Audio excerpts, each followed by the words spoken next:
Hey, y'all, thanks for tuning in to another episode of the Peace Podcast. This is season 3, episode 15.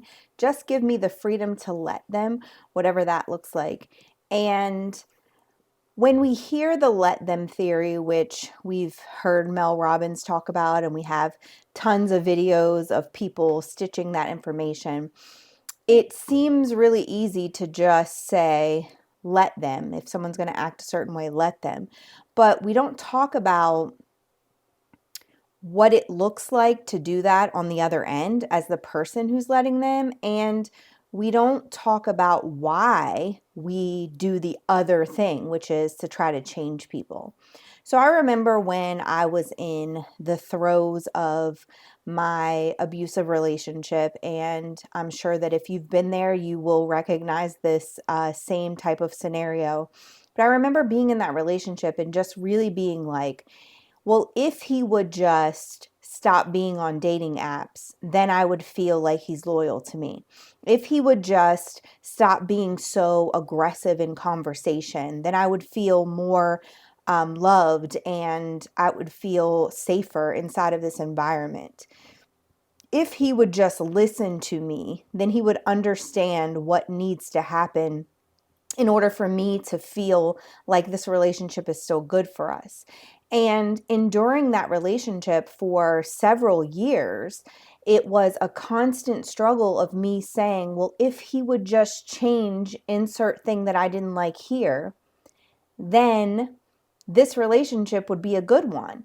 And I think we do this with more than just romantic relationship. We do this with a lot of other people in our lives. And it's the thought process that if we just tell them enough, show them enough, or give them other examples of how this space could be, if they would just do something different, then perhaps they would see it and change something. When the reality is, once you're on the other side of that relationship, you know that if they want to be on dating apps, they're going to be on those dating apps. They're going to need that attention no matter how many times you tell them it hurts them. If they're prone to being aggressive and abusive in relationship, no matter how many times you ask them to be gentle, they're still going to go to their instinct of being aggressive and abusive in relationship. No matter how many times you give them an ultimatum or tell them that the relationship would just be better if they would insert whatever you need, they are not going to do it if it's not in them to do it. But the question that I think that we skip over when we're either trying to leave these circumstances, trying to get out of a friendship, or set boundaries around a relationship, the question that I think that we forget to ask ourselves is, what are we gaining by them staying? And the reason that I think that's such a powerful and important question is because I believe that's why it is so hard for us to let them and then make decisions based on the way they behave instead of trying to change them. Because we have to talk to ourselves and really ask ourselves the hard questions. And one of those questions is, who are you trying to change in your life because of what it means for you if they remain the same? So, who are you trying to get to be something different? Because if they don't, you know what the outcome is going to be, and you're creating meaning of that outcome for yourself. So when you think about it in the sense of a parental figure, if you're trying to set boundaries around that relationship, or if you know that you need to just leave that relationship altogether because you have a parental figure who just won't show up the way that you know that a loving parent would, it becomes so difficult to make the decision to say, this is the way they're going to be, this is who they are, and I can't change them, and to give up the desire and the effort to change them, because the thing that we tell ourselves about ourselves when our parents won't change, that thing that we make meaning of on the other side is that we are unlovable. So because I don't want to sit with and rest with and develop a strong sense of knowing that I'm unlovable, then I'm going to try to get this person to change. Because in the fight of getting them to change, at least I'm still exhausting effort to get to the healthy relationship here. And I never tell myself that because they're not doing this other thing, that means that they just don't have the capacity at which to do it. But I tell myself that because they're not, that means I'm unlovable. So the reason I won't give up on trying to change the relationship with that parent or trying to change that parent altogether, the reason it's so hard for me to just let them be who they are and then make a choice based on that, is that I already know what the choice is. I already know what needs to happen, but I'm wrestling with accepting the thing that I'm making meaning of, which is that if they don't change, that I'm unlovable. So instead of dealing with the feelings of being unlovable, I would rather continue to pursue this relationship. So me wanting to change them and my inability to let them be who they are and just have the aftermath of that be that we don't have relationship is directly correlated to the fact that I don't want to accept the story that I'm telling myself, which is that I'm unlovable. Even though that's not what it means, that is a narrative that I have placed in my head. And if I let go of that relationship, then clearly I must be unlovable. Because if a parent can't love me the way that I've told myself I needed to be loved, then that means there's something wrong with me, not something wrong with this relationship or their capacity at which to love me. We do the same thing with our children, right? If you have adult children or if you have children who've advanced into certain stages, and actually I think we do it even with our young children, right? We tell ourselves that if our children listen to us, then we're good parents. If our children do what we think they should do as teenagers and adults and they become successful, then we therefore are successful parents. I think that we tell ourselves that because if for some reason our child becomes something other than what the world would deem as a success, then everything we did as a parent is unsuccessful. Then we, in fact, were not good parents. And sometimes we have to detach ourselves from that. Yes, there are plenty of times where we pass down those generational curses. And I'm not talking to the people who are perpetuating the narratives of their poor childhood onto their children. I'm talking about the people who decided to be cycle breakers and decided that they weren't going to parent their kids the same way that they were parented and that their kids were going to turn out differently. And somewhere along the road, your child either became a victim of addiction, became somebody who didn't graduate college, who didn't do the plan that you had helped them create for their lives, whatever it is, we tell ourselves that that end result means that we are not successful in our parenting journey. You can teach a kid all the right things. You can tell them all the right things. You can give them example for all the right things, but there can be something in them that is unresolved and unsettled, and they tell themselves that they need this other thing, and they go out there and do that thing instead. Sometimes their journey and their mistakes make us feel unsuccessful in parenting, which is why we develop this feeling that we need to snowplow everything and plow all of the things out of the road for them, because if they could just get to the degree, if they could just get to that successful career, then not only will their lives be better, but the perception of us will be better too. And when we can't get them to change or see things the way that we hope that they would see them, the way that we can now see them because we're in a different phase in life, when they won't do that or they can't do that, we try to drill it into their heads so that they don't make us look bad. But we know ourselves that part of the greatest lessons that we ever learned were learned inside of the mistakes that we made, the things that we did that our parents told us not to do, that if we could reach back to that version of ourselves, we would save her or him from the pain and the heartache that they were going to experience, the struggle that they were going to experience throughout that time in life.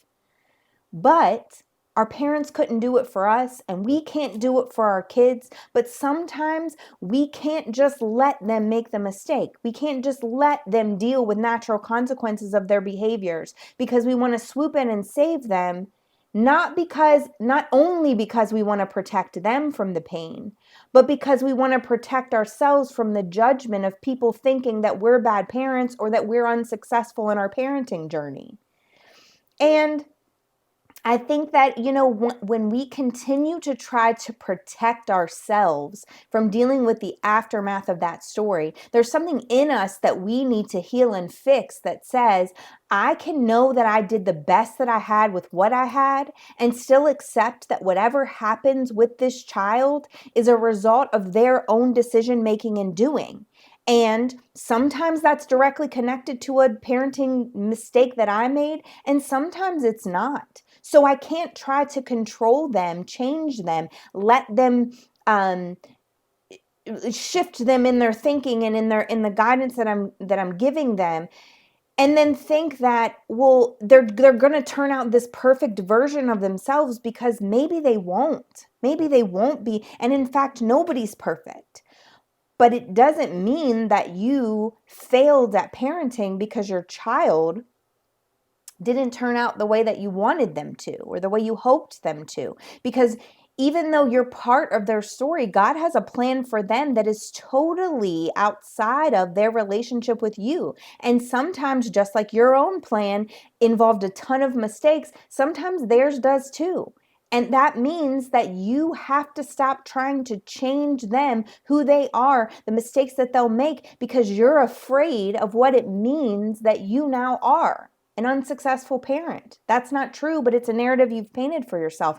And when we're thinking about our spouses or our significant others or romantic relationships, oftentimes the feeling that we're trying to protect ourselves from on the other side of that relationship needing to end is that if this doesn't end up successful, if this relationship fails like all the other ones in my past have, then clearly there is a proven determinant in my life that says that I'm not enough.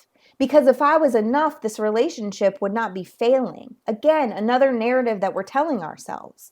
Because the reality is that the reason that we have such a struggle in just letting them be who they are, letting them make the mistakes that they're making, letting there be consequences in your decision to their behavior, the reason that we struggle with that so much is because if we can change them, then we don't have to deal with the emotion that rests in us if they are eliminated from our lives, if they are not who we expected them to be.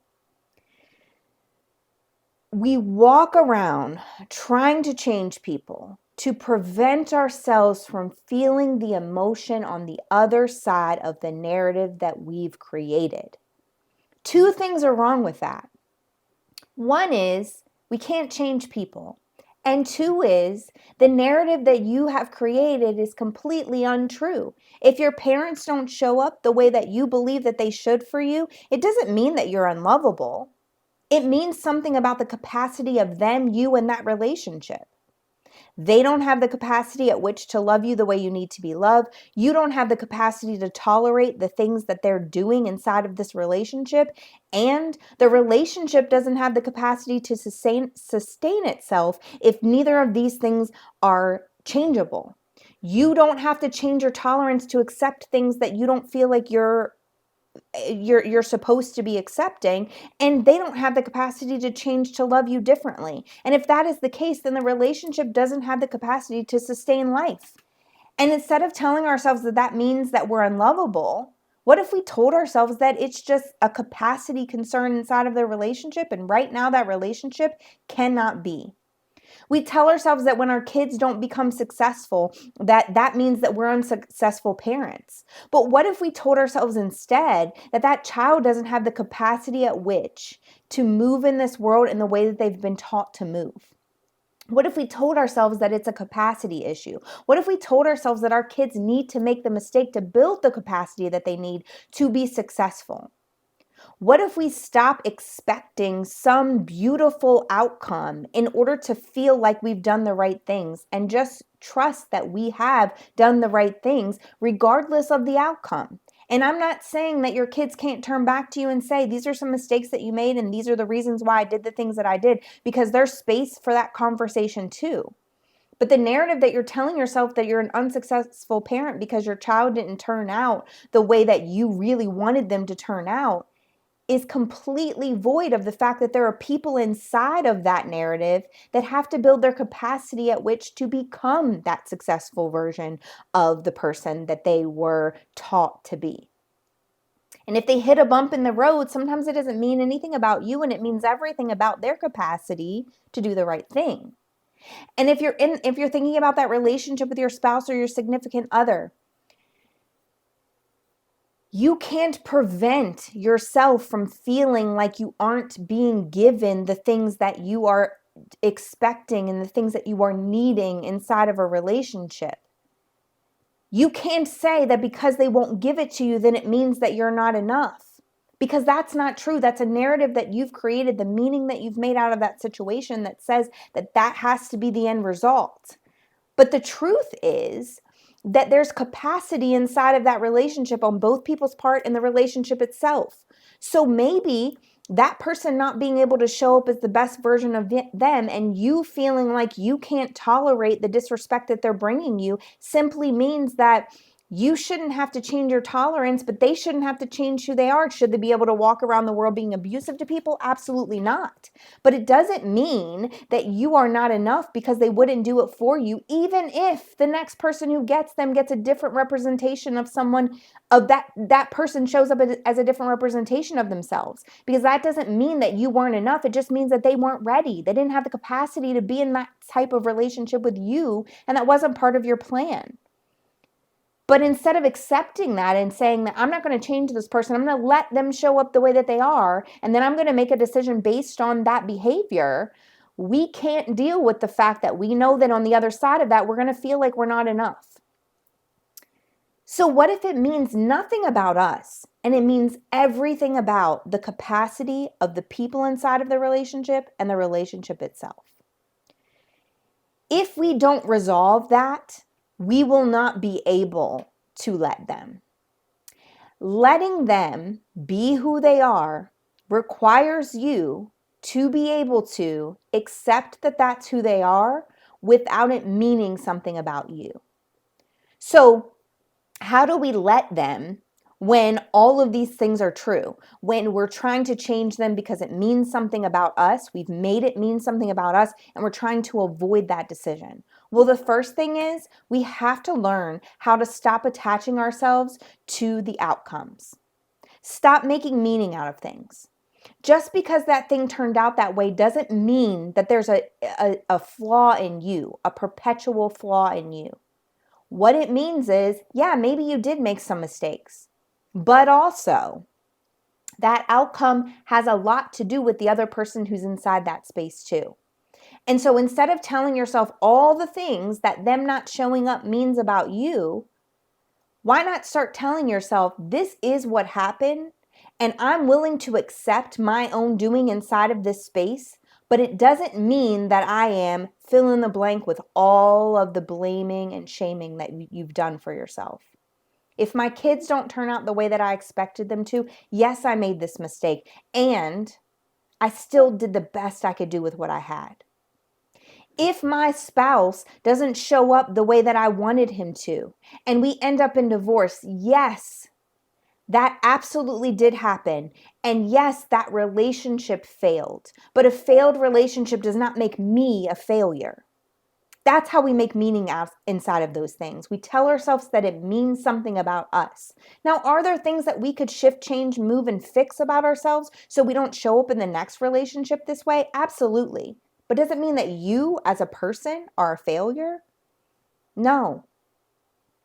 Even if you have a slew of failed relationships, it may mean that you continue to pick people who perpetuate the love that you knew in childhood, and you're trying to recreate that scenario so that you can change the narrative instead of just picking people who show you love the way that you want to be loved. The second thing that we need to do is learn that you will not ever change people. Never. You will never change people. You know just as well as I do that if you have a parent who has always parented that way and they do not want to self-assess and they are completely void of being self-aware, you will not change them. No matter how many times you tell them the story about how they hurt you, they will flip the narrative on you and blame shift, and something will be your fault. You can't change them.